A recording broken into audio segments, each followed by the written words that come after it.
restaurant. Postrio. How do you like the food?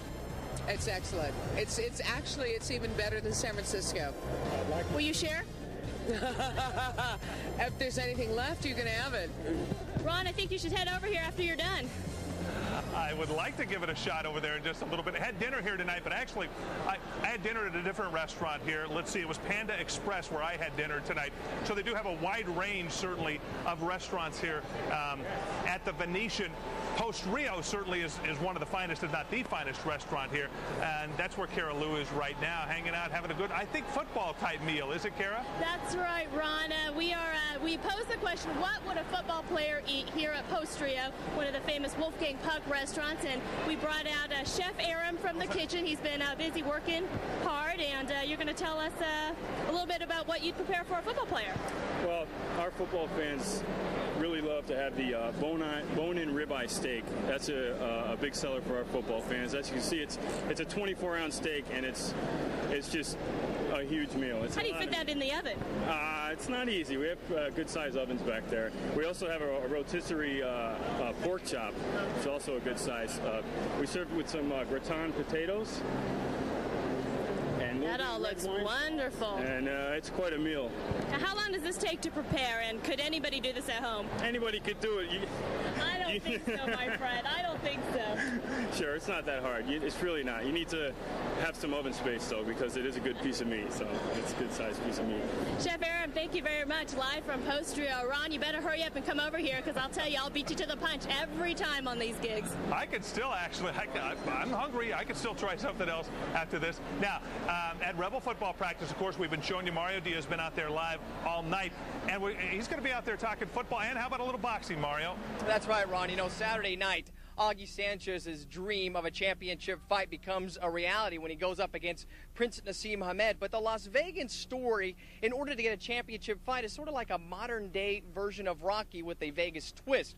First off, he starts his career by going 15-0. Then he loses a meaningless fight in April of 1998 in L.A. with an early knockout, and everyone basically wrote him off, his promoters and a lot of members of the media, nationally as well as locally.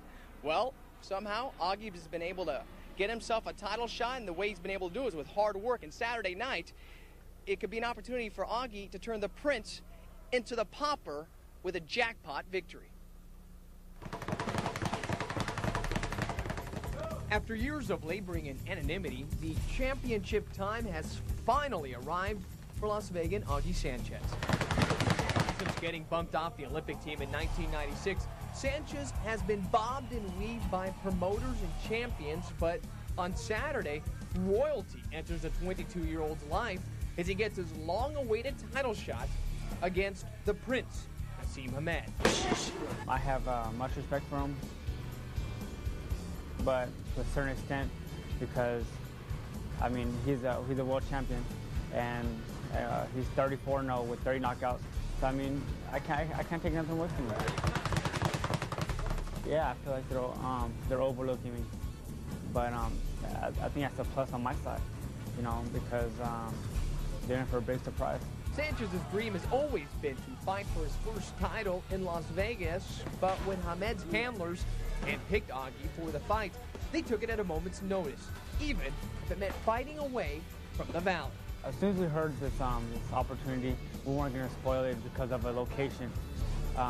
We're taking full advantage of it, and it's a very good opportunity for us. So, I mean, we're ready. When Augie steps into the ring against the Prince, he'll be stepping in with family in his corner. Pat Barry first met Sanchez when he was 9. He became his trainer a few years back, and in June of 1999, Augie became his son-in-law. I kind of look at all my boxers as my sons. When I'm in their corners and I'm working with them, be it at the fight or in the gym, there's a personal bond that's developed, and well, you know, that's going to be there.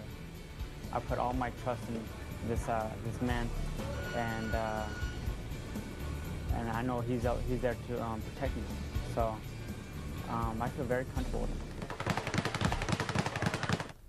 And it's such a fortunate situation for Augie to have members of his family be around him in and outside of the ring, because when it comes down to contract negotiations times, his management team takes no cut as opposed to the usual 15 to 30% if we're to bring in an outside party to help cut these deals and, of course, manage his career.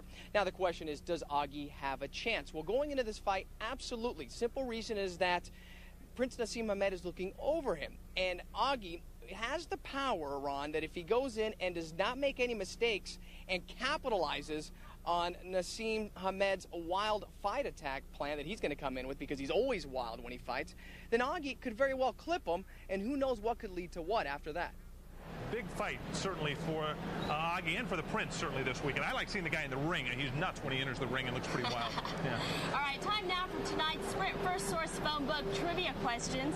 The answers, anyway. This week, we wanted to know who led the NFL in passing last year. Tough question, but it's a Rams comeback story, Kurt Warner. And we also asked which 3 airports are on the Las Vegas map on page 22 of the July 2000 Sprint First Source Yellow Pages. McCarran, North Las Vegas, and Henderson Executive are the answers. This week's winner, Tom Gonzalez of Las Vegas, is going to get a Grand Canal Shops prize pack from Carnival Coffee and the New Balance store and a shot at the Super Bowl party at the end of the season.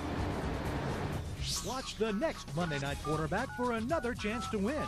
Brought to you by the Sprint First Source phone book, the best red Yellow Pages. Yeah. Okay, and here's some of the prizes that they have here. We've got a shot of this. We can see some of the prize pack. Oh, wait, there's a football in here. There's a football for me to play with for a little while, okay? Now, coming up, we'll take a look at some of the Rebels actually going to the Olympics in Sydney. That's coming up. A lot more on Monday Night Quarterback for you tonight, live from the Venetian. Stick around.